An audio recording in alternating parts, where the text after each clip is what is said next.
ವೀಕ್ಷಕರೇ, ನಿಮ್ಮಲ್ಲಿ ಅದೆಷ್ಟು ಜನ 19 ಕಿಡ್ಸ್ ಇದೆಯೋ ಗೊತ್ತಿಲ್ಲ. ಹಾಗೆ ಯಾರಾದ್ರೂ ಇದ್ರೆ ಒಂದು 10 ರಿಂದ 15 ವರ್ಷ ಹಿಂದಕ್ಕೋಗಿ ನಿಮ್ಮ ಈ ಫ್ಲಾಶ್ ಬ್ಯಾಕ್ ಅಲ್ಲಿ ನಿಮ್ಮ ಮನೆ ಟಿವಿ ಮುಂದೆ ಎಲ್ಲರ ಜೊತೆ ಸಿನಿಮಾ ನೋಡೋದಕ್ಕೆ ಕಾತುರವಾಗಿ ಕಾದು ಕೂತಿದ್ದೀರಾ ಅಂತ ಅಂದ್ಕೊಳ್ಳಿ. ಆ ಒಂದು ಸಿನಿಮಾ ಕೂಡ ನಿಮ್ಮ ನೆಚ್ಚಿನದೇ ಅಂತ ಅಂದ್ಕೊಳ್ಳಿ. ಅದು ಉಪೇಂದ್ರ ನಿರ್ದೇಶನದ ಚಿತ್ರ. ಸಿನಿಮಾ ಶುರುವಾದಂತ ಅರ್ಧ ಗಂಟೆ ನಂತರ ರಾತ್ರಿಯಲ್ಲಿ ಒಂದು ಸೀನ್ ಬರುತ್ತೆ. ಎಸ್ಟೇಟ್ನ ಯಜಮಾನನ ಹೆಂಡತಿ ಹತ್ತಿರದ ಸ್ವಾಮೀಜಿ ಮನೆಗೆ ಕದ್ದು ಮುಚ್ಚಿ ಬರ್ತಿರ್ತಾಳೆ. ಆ ಸ್ವಾಮಿಯ ಪಾತ್ರಧಾರಿ ಮಿಮಿಕ್ರಿ ದಯಾನಂದ್. ಆಕೆ ಅಲ್ಲಿಗೆ ಬಂದ ಸ್ವಲ್ಪ ಹೊತ್ತಲ್ಲೇ ಇಬ್ಬರ ನಡುವೆ ಹಸೆ ಬಿಸಿ ದೃಶ್ಯಗಳು ನಡೀತವೆ. ಆಗ ಮನೆಯಲ್ಲಿ ಎಲ್ಲರೂ ಮುಂದೆ ಈ ಒಂದು ಸೀನನ್ನು ನೋಡೋದಕ್ಕೆ ತೀವ್ರ ಮುಜುಗರ ಆಗುತ್ತೆ. ಮನೆಯಲ್ಲಿ ಯಾರಾದ್ರೂ ದೊಡ್ಡವರಿದ್ರೆ ನಿಮ್ಮನ್ನ ಕದ್ರೆ ಚಾನಲ್ ಅನ್ನ ಬದಲಿಸಬಹುದು. ನಿಮ್ಗೇನು ಆ ಒಂದು ಸೀನ್ ನೋಡೋದಕ್ಕೆ ಇಷ್ಟ ಇರೋದಿಲ್ಲ, ಆದ್ರೆ ಸಿನಿಮಾದ ರೋಚಕತೆಯನ್ನ ಸವಿಯೋದಕ್ಕೆ ನೀವು ಅಲ್ಲಿ ಕೂತಿದ್ದೀರಾ ಅಷ್ಟೇ. ಅಷ್ಟರಲ್ಲಿ ಈ ಒಂದು ಸೀನ್ ಬಂತು. ಆದ್ರೆ ಈ ಒಂದು ಸೀನ್ ಆ ಸಿನಿಮಾದ ಕತೆಗೆ ಅತ್ಯಂತ ಪೂರಕ. ಹಾಗಾಗಿನೇ ಅದರ ನಿರ್ದೇಶಕರು ಅದನ್ನ ಅಲ್ಲಿ ಇಟ್ಟಿದ್ರು. ಆ ಒಂದು ಸೀನ್ ಮುಗಿದ ನಂತರ ಎಂದಿನಂತೆ ನಮ್ಮ ಸಿನಿಮಾ ವೀಕ್ಷಣೆ ಕಂಟಿನ್ಯೂ ಆಗುತ್ತೆ. ನಾವು ಇದನ್ನೆಲ್ಲ ಯಾಕೆ ಹೇಳ್ಬೇಕಾಯ್ತು ಅಂದ್ರೆ, ಟಾಕ್ಸಿಕ್ ಚಿತ್ರದ ಟೀಸರ್ನ ಕಾರ್ ಸನ್ನಿವೇಶ ತೀವ್ರ ಮುಜುಗರವನ್ನ ತರಿಸೋ ರೀತಿ ಇದೆ. ನಟ ಯಶ್ ಅವರ ಚಿತ್ರದಿಂದ ನಾವು ಇಂಥದನ್ನ ನಿರೀಕ್ಷೆ ಮಾಡಿರ್ಲಿಲ್ಲ. ಇದನ್ನ ಹೆಂಗಸರು ಮಕ್ಕಳು ನೋಡೋದಕ್ಕೆ ಹೇಗ್ ಸಾಧ್ಯ? ಅಷ್ಟು ಕೂಡ ಸೆನ್ಸ್ ಇಲ್ವಾ ಅಂತೆಲ್ಲ ಮಡಿವಂತಿಕೆ ಚರ್ಚೆಗಳು ಅದ್ರ ಬಗ್ಗೆ ಅನೇಕ ಕಡೆ ಜೋರಾಗೇನೆ ನಡೀತಿವೆ. ಕೇವಲ ಒಂದು ಟೀಸರ್ ನೋಡಿ ಇಡೀ ಸಿನಿಮಾನೇ ಜಡ್ಜ್ ಮಾಡೋದು ಅಪ್ರಬುದ್ಧತೆ ಅಂತಾನೆ ಹೇಳ್ಬಹುದು. ಇಷ್ಟಕ್ಕೂ ಕನ್ನಡದ ಪ್ರೇಕ್ಷಕರು ಯಾವ ಸೀನ್ಗೂ ಹೊಸಬರಲ್ಲ. ಇದನ್ನು ಕೂಡ ಮೀರಿಸುವಂತ ಸೀನ್ಗಳು ಅವರು ಈ ಮೊದಲೇ ಹಲವು ಚಿತ್ರಗಳಲ್ಲಿ ನೋಡಿದ್ದಾರೆ. ಇಲ್ಲಿ ಭಾರತೀಯ ಪರಂಪರೆ, ಹೆಂಗಸರು ಮಕ್ಕಳು ನೋಡ್ತಾರೆ ಅನ್ನುವಂತ ಗೊಡ್ಡು ವಾದಕ್ಕೆ ಸರಿಯಾದಂತ ಟಕ್ಕರನ್ನು ಕೊಡುವಂತ ಅಪ್ಡೇಟ್ ಆಗಿ ಎಲ್ಲರೂ ಕೂಡ ಸಿನಿಮಾಗಳನ್ನ ನೋಡುವಂತ ರೀತಿಯಲ್ಲಿ ಚೇಂಜ್ ಆಗಿದ್ದಾರೆ. ಹಾಗಂತ ಇವರು ಈ ಒಂದು ಸಿನಿಮಾದಲ್ಲಿ ತೋರಿಸಿರೋದು ಕೂಡ ಸರಿ ಅಂತ ನಮ್ಮ ವಾದ ಅಲ್ಲ. ಆದ್ರೆ ಇದುವರೆಗೂ ನಮ್ಮ ಕನ್ನಡ ಸಿನಿಮಾದಲ್ಲಿ ಇಂಥ ಎಷ್ಟೋ ಅತಿರೇಕದ ಸೀನ್ಗಳು ಬಂದು ಹೋಗಿವೆ ಮತ್ತು ಸ್ಯಾಂಡಲ್ವುಡ್ ಒಂದರಲ್ಲೇ 30-40 ವರ್ಷಗಳ ಹಿಂದೆನೆ ಇಂಥ ಸೀನ್ಗಳನ್ನ ಶೂಟ್ ಮಾಡಿದ್ರು. ಇಲ್ಲಿ ಅಂತ ಸೀನ್ ಬೇಕೇ ಬೇಕಿತ್ತು. ನಮ್ಗೆ ಅದೇ ಇಷ್ಟ ಅಂತ ಹೇಳ್ತಿಲ್ಲ, ಆದ್ರೆ ಯಾವುದೇ ಚಿತ್ರ ಇರಲಿ ಅದರ ಕತೆಗೆ ಹಾಗೂ ಸಂದರ್ಭಕ್ಕೆ ಪೂರಕವಾಗಿ ಅಂತ ಸೀನ್ ಅನ್ನ ಇಟ್ಟಿರ್ತಾರೆ. ಹಾಗೆ ನೋಡಿದ್ರೆ ಇದೇನು ಪ್ಯಾನ್ ಇಂಡಿಯಾ ಟ್ರೆಂಡ್ ನಲ್ಲಿ ಬಂದದ್ದಲ್ಲ. ಅದಕ್ಕೂ ಸಾಕಷ್ಟು ಮುನ್ನನೆ ಇಂಥ ಪ್ರಯೋಗಗಳು ಕನ್ನಡದ ಹಲವು ಸದಾಭಿರುಚಿಯ ಕೌಟುಂಬಿಕ ಚಿತ್ರಗಳಲ್ಲೇ ನಡೆದಿದ್ದಾವೆ. ಆಗ್ಲೇ ಹೇಳದಂತೆ ಇಲ್ಲಿ ನಾವು ಹೇಳಬಹುದಾದಂತ ಅಂತ ಮೊದಲ ಚಿತ್ರ 1993ರಲ್ಲಿ ಬಂದಿದಂತ ಚಿತ್ರ. ಈ ಒಂದು ಸಿನಿಮಾ ಹಾರರ್ ಚಿತ್ರ ಆದ್ರೂ ಕೂಡ ಇದರಲ್ಲಿ ಯಾವುದೇ ತರಹದ ದೆವ್ವಭೂತ ಇಲ್ಲ. ಮನುಷ್ಯನಲ್ಲಿ ಅಡಗಿ ಕೂತಿರುವಂತ ಸ್ವಾರ್ಥ, ಚಿಂತನೆ, ಮೋಸ, ಸುಳ್ಳು, ಕಪಟಗಳೇ ಇಲ್ಲಿ ದೆವ್ವ ಪಿಶಾಚಿಗಳಿಗಿಂತಲೂ ಕೂಡ ಭಯಾನಕ ಅಂತ ಈ ಚಿತ್ರ ಸಾರಿತು. ಇದರಲ್ಲಿ ಯಾವುದೋ ಒಂದು ಸನ್ನಿವೇಶದಲ್ಲಿ ನಟ ದಯಾನಂದ್ ಹಾಗೂ ಇನ್ನೊಬ್ಬ ಪೋಷಕ ನಟಿಯ ನಡುವಿನ ಅಕ್ರಮ ಸಂಬಂಧದ ಬಗ್ಗೆ ಆ ಕಾಲಕ್ಕೆ ಎಷ್ಟು ಬೋಲ್ಡ್ ಆಗಿ ತೋರಿಸಬೇಕೋ ಅಷ್ಟು ಬೋಲ್ಡ್ ಆಗಿನೇ ತೋರಿಸಿದ್ರು. ಈ ಒಂದು ಚಿತ್ರದ ಕತೆ ಹಾಗೂ ಅದರ ಪಾತ್ರಗಳ ನೈಜತೆಗೆ ಆ ಸೀನ್ ಹಿಡಿದಂತ ಕನ್ನಡಿ ಅಂತಾನೆ ಹೇಳಬಹುದು. ಕಾವ್ಯನ ತೊಟ್ಟಂತ ಕಪಟ ಸನ್ಯಾಸಿಯೊಬ್ಬನಲ್ಲಿ ಇರಬಹುದಾದಂತ ಕಾಮ, ಕ್ರೋಧ, ಲೋಭ, ಮೋಹ, ಮಾತ್ಸರ್ಯಗಳನ್ನು ಕೂಡ ಈ ಒಂದು ದೃಶ್ಯದಲ್ಲಿ ಚಿತ್ರಿಸಿದ್ರು. ಅದೇ ರೀತಿ ಸಿರಿವಂತನ ಹೆಂಡತಿಯಾದ್ರೂ ಕೂಡ ಕಾವ್ಯ ತೊಟ್ಟಂತ ಕಪಟಿಯ ಜೊತೆ ಆಕೆಗೆ ಇರುವಂತ ಚಪಲ ಚಿತ್ತದ ಬಗ್ಗೆ ಹೇಳೋದಕ್ಕೆ ಇದಕ್ಕಿಂತ ಉತ್ತಮ ವಿಧಾನ ಬೇರೊಂದಿಲ್ಲ ಅನ್ನೋದನ್ನ ಅದರ ನಿರ್ದೇಶಕರಾದಂತ ಉಪೇಂದ್ರ ಅವತ್ತಿಗೆನೆ ನಿರೂಪಿಸಿದ್ರು. ಇದು ಬಿ ಗ್ರೇಡ್ ಚಿತ್ರ ಅಲ್ಲ. ಸಿನಿಮಾ ಕನ್ನಡ ಚಿತ್ರರಂಗದ ಸೋಷಿಯಲ್ ಹಾರರ್ ಚಿತ್ರಗಳಲ್ಲೇ ಸದಾ ಮೊದಲ ಸ್ಥಾನದಲ್ಲಿ ನಿಲ್ಲುವಂತ ಆಲ್ ಟೈಮ್ ಬ್ಲಾಕ್ ಬಸ್ಟರ್ ಚಿತ್ರ. ಇನ್ನು ಇಂಥದ್ದೇ ಎರಡನೇ ವಿವಾದಿತ ಚಿತ್ರ ಯಾವ್ದು ಗೊತ್ತಾ? ಇದನ್ನ ನಿಮ್ಮಲ್ಲಿ ಅದೆಷ್ಟು ಜನ ನೋಡಿದ್ದೀರೋ ಗೊತ್ತಿಲ್ಲ. ಅದರ ಹೆಸರು ಸಂಸ್ಕಾರ.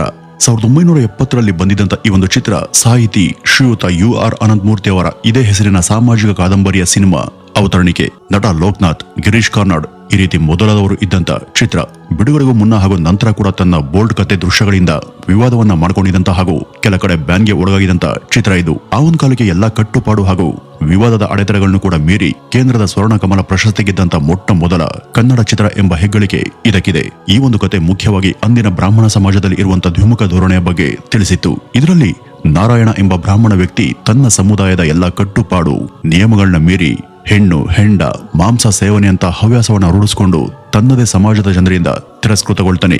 ಈ ಒಂದು ಕಥೆಯಲ್ಲಿ ಬರುವಂತ ಕಾರ್ನಾಡರ ಪ್ರಾಣೇಶಾಚಾರ್ಯ ಪಾತ್ರ ಜಾತಿ ಮೀರಿ ವರ್ತಿಸಿ ಸಾವನ್ನಪ್ಪಂತ ನಾರಾಯಣನ ಶವದ ಅಪರಕರ್ಮ ಮಾಡಬೇಕಾದಂತ ಆ ಒಂದು ಸತ್ತವನ ಹೆಂಡತಿಯಾದಂತ ಚಂದ್ರಿಯ ಜೊತೆ ಅಕ್ರಮ ಸಂಬಂಧವನ್ನ ಇಟ್ಕೊಂಡು ರಾಸಲೀಲೆ ನಡೆಸುವಂತ ಆ ಒಂದು ಸೀನ್ ಆ ಕಾಲಕ್ಕೆ ಬ್ರಾಹ್ಮಣ ಸಮಾಜವನ್ನ ಇನ್ನಿಲ್ಲದ ಹಾಗೆ ಕೆಳಿಸಿತ್ತು. ಇದು ಇಲ್ಲಿಂದ 56 ವರ್ಷಗಳ ಹಿಂದೆ ನಮ್ಮ ಹಿರಿ ಪ್ರಗತಿಪರ ಸಾಹಿತಿಗಳು ಬರೆದಂತ ಹಾಗೂ ಚಿತ್ರ ತಂತ್ರಜ್ಞರು ಹೆಣದಂತ ಸೀನ್. ಅದಲ್ಲದೆ ಈ ಒಂದು ಸಿನಿಮಾ ನ್ಯಾಷನಲ್ ಅವಾರ್ಡ್ ಕೂಡ ಗೆದ್ದಿತ್ತು. ಈ ಸಂಸ್ಕಾರ ಚಿತ್ರ ಬಿಡುಗಡೆ ಆಗುವಂತ ಮೊದಲೇ ವಿವಾದ, ಸೆನ್ಸಾರ್ ಸಮಸ್ಯೆ, ಬ್ರಾಹ್ಮಣ ಸಮುದಾಯದಿಂದ ಪ್ರತಿಭಟನೆಗಳು ಎಲ್ಲವೂ ಕೂಡ ನಡೆದುದರ ಬಗ್ಗೆ ದಾಖಲೆಗಳಿವೆ. ಈ ರೀತಿಯ ಸೀನ್ ಇಂದಿನ ದೃಷ್ಟಿಯಲ್ಲಿ ನೋಡಿದ್ರೆ ಅದು ಕೇವಲ ಒಂದು ಧೈರ್ಯವಂತ ಚಿತ್ರ ಅಷ್ಟೇ ಅಲ್ಲ, ಬದಲಿಗೆ ಅದು ಜಾತಿ ಧರ್ಮದ ಕಟ್ಟುಪಾಡುಗಳನ್ನ ಮೀರಿ ಮನುಷ್ಯನ ಒಳಗಿನ ಪ್ರಾಣಿ ಕಾಮದ ಹಸಿವಿನ ಸತ್ಯವನ್ನ ಹೇಳುತ್ತೆ. ಅಲ್ಲಿ ಆ ಒಂದು ಸಂದರ್ಭಕ್ಕೆ ಆ ಕತೆಗೆ ಆ ದೃಶ್ಯ ಹೇಳಿ ಮಾಡಿಸಿದ್ರಿಂದ ಅದನ್ನ ಅಲ್ಲಿ ತೋರಿಸಿದ್ರು. ಆಗ್ಲೂ ಕೂಡ ವಿವಾದವನ್ನ ಎಬ್ಬಿಸಿ ಅದರ ವಿರುದ್ಧ ಕಿಡಿಕಾರಿದ್ರು. ಕ್ರಮೇಣ ಜನ ಪ್ರಬುದ್ಧರಾದಂತೆಲ್ಲ ಈ ಒಂದು ವಿವಾದ ಮೂಲೆಗೆ ಸರಿಯಿತು. ಅದೇ ರೀತಿ ಈಗ ಈ ಟಾಕ್ಸಿಕ್ ನಲ್ಲಿ ಈ ಒಂದು ಸೀನ್ ಏನ್ ಹೇಳೋದಕ್ಕೆ ಬಯಸ್ತಿದೆ ಅಂತ ಗೊತ್ತಿಲ್ಲ ಅನ್ನೋರು ಈ ಚಿತ್ರ ಬಿಡುಗಡೆ ಆಗೋವರೆಗೂ ಸ್ವಲ್ಪ ವ್ಯವಧಾನದಿಂದ ಕಾಯ್ದ್ರೆ ಒಳ್ಳೇದು.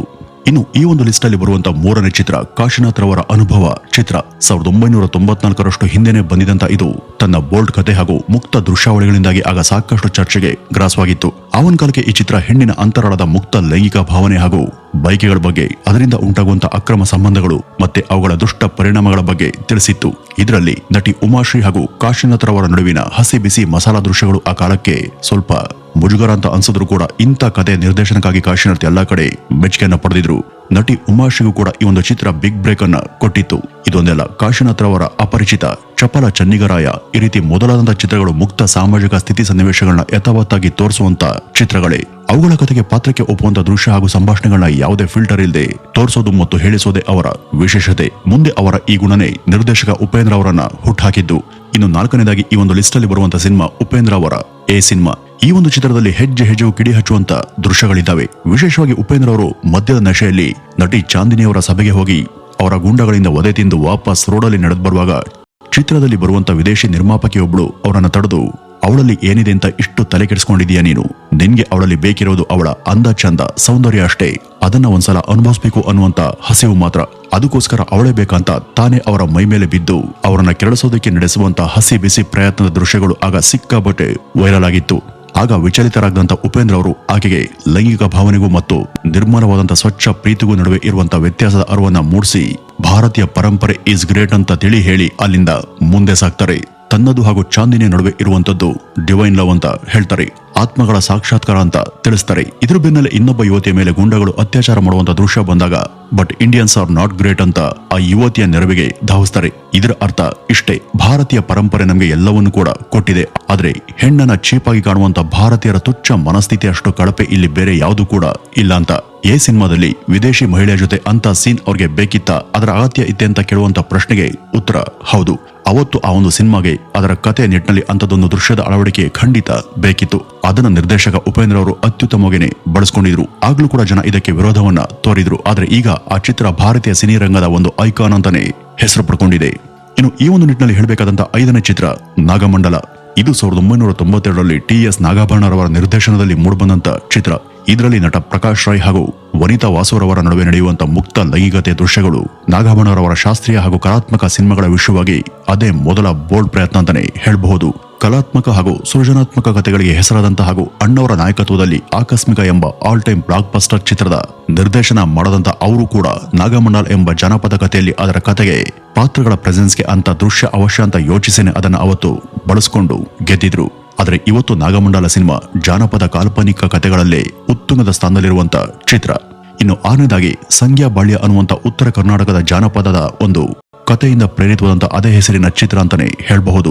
ಇದು 1992ರಲ್ಲಿ ಬಂದಂತ ಚಿತ್ರ. 1800ರಿಂದ 1850ರ ನಡುವೆ ಉತ್ತರ ಕರ್ನಾಟಕದ ಕೆಲ ಭಾಗಗಳಲ್ಲಿ ಅನಾಮಿಕರಿಂದ ಹುಟ್ಟಂತ ಸಾಮಾಜಿಕ ಹಾಗೂ ಕಾಲ್ಪನಿಕ ಕತೆ ಸಂಗ್ಯಾ ಬಾಳ್ಯ. ಇದನ್ನ ನಟರಾದಂತ ಸುಂದರ್ ಕೃಷ್ಣ ಅರಸರವರು ಸಿನಿಮಾ ರೂಪಕ್ಕೆ ತಂದದ್ದು. ಕಥೆಯಲ್ಲಿ ಸಿರಿವಂತ ಜಮೀನ್ದಾರರ ಪತ್ನಿ ಗಂಗಾ ಅದೇ ಊರ್ನವನಾದಂತ ಸಂಗ್ಯಾನ ಜೊತೆ ಇಟ್ಕೊಳ್ಳುವಂತ ಅಕ್ರಮ ಸಂಬಂಧ ಹಾಗೂ ಮುಂದೆ ಅದರಿಂದ ಆಗುವಂತ ಅನಾಹುತದ ವಿವರಣೆ ಈ ಒಂದು ಕಥೆಯ ಸಾರಾಂಶ. ಯಾವುದೋ ಜಾತ್ರಾ ಸನ್ನಿವೇಶದಲ್ಲಿ ಆಕೆ ಒಡವೆ ಒಂದು ಅಕಸ್ಮಾತ್ ಆಗಿ ಸಂಗ್ಯಾನಿಗೆ ಸಿಗುತ್ತೆ. ಅದು ನಿನಗ್ ಬೇಕು ಅಂದ್ರೆ ನೀನು ಒಂದ್ ರಾತ್ರಿ ನನ್ ಜೊತೆ ಮಲಗಬೇಕು ಅಂತ ಆಕೆಗೆ ಷರತ್ತನ್ನ ಹಾಕ್ತಾನೆ. ವಿಧಿ ಇಲ್ಲದೆ ಅದಕ್ಕೆ ಒಪ್ಪುವಂತ ಅವಳಿಗೂ ಕ್ರಮೇಣ ಅವನ ಮೇಲೆ ಮನ್ಸಾಗಿ ಮುಂದೆ ಅವನ ಜೊತೆ ಆ ಒಂದು ಕೆಟ್ಟ ಸಂಬಂಧವನ್ನ ಮುಂದುವರಿಸ್ತಾಳೆ. ಮುಂದೆ ಇದು ಜಮೀನ್ದಾರನಿಗೆ ಗೊತ್ತಾಗಿ ಸಂಗ್ಯಾನ ಕೊಲೆಗೆ ಅವನ ಸ್ನೇಹಿತಾದಂತ ಬಾಳ್ಯನನ್ನೇ ಒಪ್ಸಿ ಗೊತ್ಮಾಡಿ ಮುಗಿಸ್ತಾನೆ. ಇದರಲ್ಲಿ ಗಂಗಾ ಪಾತ್ರಧಾರಿ ಹಾಗೂ ಸಂಗ್ಯಾ ಪಾತ್ರಧಾರಿ ಆದಂತ ನಟ ರಾಮಕೃಷ್ಣ ಮತ್ತು ಆ ನಟಿಯ ನಡುವೆ ನಡೆಯುವಂತ ಹಸಿ ಬಿಸಿ ದೃಶ್ಯಾವಳಿ ಅವತ್ತು ಸಖತ್ ಚರ್ಚೆಯನ್ನ ಹುಟ್ಟುಹಾಕಿದ್ವು. ಉತ್ತರ ಕರ್ನಾಟಕದ ಜಾನಪದ ಕಥೆಗಳಲ್ಲಿ ನಾಗಮಂಡಲದಂತೆ ಇವತ್ತಿಗೂ ಇದು ಪ್ರಧಾನ ಸ್ಥಾನದಲ್ಲಿ ನಿಲ್ಲುವಂತ ಕತೆ. ಈ ಒಂದು ಕತೆಗೆ ಆ ಸನ್ನಿವೇಶ, ನಟನೆ, ಪಾತ್ರದ ನೈಜತೆಯ ಅವಶ್ಯಕತೆ ತುಂಬಾನೇ ಇತ್ತು. ಹಾಗಾಗಿನೇ ಈ ಒಂದು ಚಿತ್ರ ಜನಮನವನ್ನ ಗೆದ್ದಿದ್ದು ಕೂಡ ಹೌದು.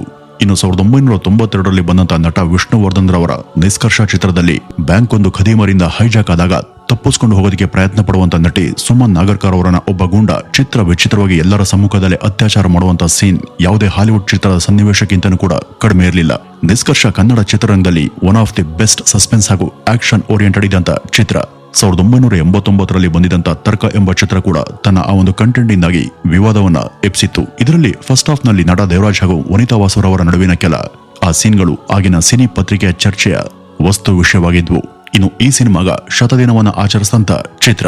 ಇನ್ನು 1982ರಲ್ಲಿ ಬಿಡುಗಡೆ ಕಂಡಂತ ಗರುಡ ರೇಖೆ ಅನ್ನುವಂತ ಚಿತ್ರದಲ್ಲಿ ಪ್ರಭಾಕರ್ ಹಾಗೂ ಹೇಮಾ ಚೌಧರಿ ನಡುವೆ ನಡೆಯುವಂತ ಒಂದು ಹಸಿಬಿಸಿ ದೃಶ್ಯ ಇದೆ. ಅದನ್ನು ಕೂಡ ಆ ಒಂದು ಕತೆಗೆ ಪೂರಕ ಅನ್ನುವಂತೆನೆ ಚಿತ್ರೀಕರಿಸಲಾಗಿತ್ತು. ಆ ಒಂದು ಸೀನ್ ಕೂಡ ಆಗ ಹೆಚ್ಚು ಸದ್ದನ ಮಾಡಿತ್ತು. ಈ ರೀತಿ ಇವೆಲ್ಲ ಕಥೆಯ ಪೂರಕ ಅಂಶಗಳು ಮಾತ್ರ. ಹಾಗಾಗಿನೇ ಇಂಥ ಪ್ರಯತ್ನಗಳು ಅವತ್ಗೂ ಬರ್ತಿದ್ವು, ಇವತ್ತಿಗೂ ಕೂಡ ಬರ್ತಿವೆ. ಈ ಯಾವ ಚಿತ್ರಗಳನ್ನು ಕೂಡ ಪ್ರೇಕ್ಷಕ ಒಂದೇ ಸಲಕ್ಕೆ ಸ್ವಾಗತ ಮಾಡಿ ರಿಸೀವ್ ಮಾಡ್ಕೊಳ್ಳಿಲ್ಲ. ಸಾಕಷ್ಟು ವಾದ ವಿವಾದ, ಚರ್ಚೆ, ವಿರೋಧದ ಬಿಸಿಯನ್ನ ಎದುರಿಸಿನೇ ಆ ಎಲ್ಲಾ ಚಿತ್ರಗಳು ಅವತ್ತು ಗೆದ್ದದ್ದು. ಈಗಿನ OTT, ಪ್ಯಾನ್ ಇಂಡಿಯಾ ಹಾಗೂ ವೆಬ್ ಸರಣಿಯ ಈ ಒಂದು ಯುಗದಲ್ಲಿ ಪ್ರೇಕ್ಷಕ ಸಾಕಷ್ಟು ಪಕ್ವವಾಗಿದ್ದಾನೆ. ಯಾವ ಸೀನ್ ಹೇಗೆ ರಿಸೀವ್ ಮಾಡ್ಕೊಳ್ಬೇಕು ಎಂಬ ಪ್ರಜ್ಞೆ ಅನೇಕರಲ್ಲಿ ಇದೆ. ಹಾಗಾಗಿ ಯಾವುದೇ ಚಿತ್ರದ ಯಾವುದೇ ದೃಶ್ಯ ಯಾರ ಮೇಲೂ ಕೂಡ ದುಷ್ಟ ಪರಿಣಾಮ ಬೀರ್ಬೇಕಾದಂತ ಭಯ ಇವತ್ತು ಇಲ್ಲ. ನಾವಿಲ್ಲಿ ಹೊಸ ಮತ್ತು ಹಳೆಯ ಚಿತ್ರಗಳನ್ನ ಕಂಪೇರ್ ಮಾಡಿ ಮಾತನಾಡ್ತಿಲ್ಲ.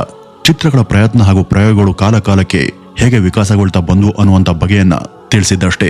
ಇವತ್ತು ಟಾಕ್ಸಿಕ್ ಈ ಒಂದು ಸೀನಿಂದ ತುಂಬಾನೇ ವಿರೋಧವನ್ನ ಎದುರಿಸ್ತಾ ಇದೆ. ಆದ್ರೆ ಈ ಒಂದು ಸಿನಿಮಾ ಬಿಡುಗಡೆ ಕಂಡ ನಂತರ ಆ ಒಂದು ಸಿನಿಮಾ ಏನಾಗುತ್ತೆ ಅನ್ನೋದನ್ನ ಕಾದ್ ನೋಡ್ಬೇಕಿದೆ ಅಂತ ಹೇಳ್ತಾ ಇವತ್ತಿನ ಈ ಒಂದು ವಿಡಿಯೋವನ್ನ ಇಲ್ಲಿಗೆ ಮುಗಿಸೋಣ.